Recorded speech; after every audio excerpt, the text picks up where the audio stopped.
আসসালামু আলাইকুম রহমতুল্লাহ। একদিন খলিফা হারুন আর রশিদ ছদ্মবেশে রাজপ্রাসাদ থেকে বের হলেন। তিনি প্রায়ই সাধারণ মানুষের অবস্থা দেখার জন্য ছদ্মবেশে রাস্তায় ঘুরতেন। রাস্তার পাশে এক বৃদ্ধ ভিক্ষুক বসেছিলেন। তার গায়ে ছেঁড়া জামা, হাতে একটি কাঠের লাঠি। খলিফা কাছে গিয়ে বললেন, চাচা, আপনি এখানে বসে আছেন কেন? বৃদ্ধ হেসে বললেন, বেটা, আমার জীবনে কিছুই নেই, চোখেও দেখতে পাই না ভালো করে, শুধু আল্লাহর ওপর ভরসা করে বসে থাকি, যদি কেউ দয়া করে কিছু দেয়। খলিফা কিছুক্ষণ চুপ করে থাকলেন। এরপর নিজের হাতে কিছু স্বর্ণমুদ্রা বের করে বৃদ্ধের হাতে তুলে দিলেন।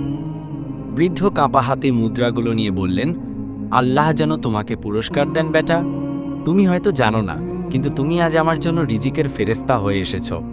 খলিফা নীরবে তাকিয়ে রইলেন বৃদ্ধের মুখের দিকে। বৃদ্ধ জানতেন না, যাকে তিনি একজন সাধারণ যুবক ভাবছেন, তিনি হলেন রাষ্ট্রের সর্বোচ্চ নেতা খলিফা হারুন অর রশিদ। সেদিন রাতেই খলিফা রাজপ্রাসাদে ফিরে এসে বলেছিলেন, যে ব্যক্তি আল্লাহর জন্য কিছু দেয় সে কখনো গরিব হয় না। এই গল্প আমাদের শেখায়, সাহায্য করতে হলে বড় হতে হয় না, বড় মন লাগে।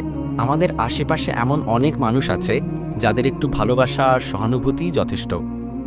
গল্পটি আপনার কেমন লেগেছে?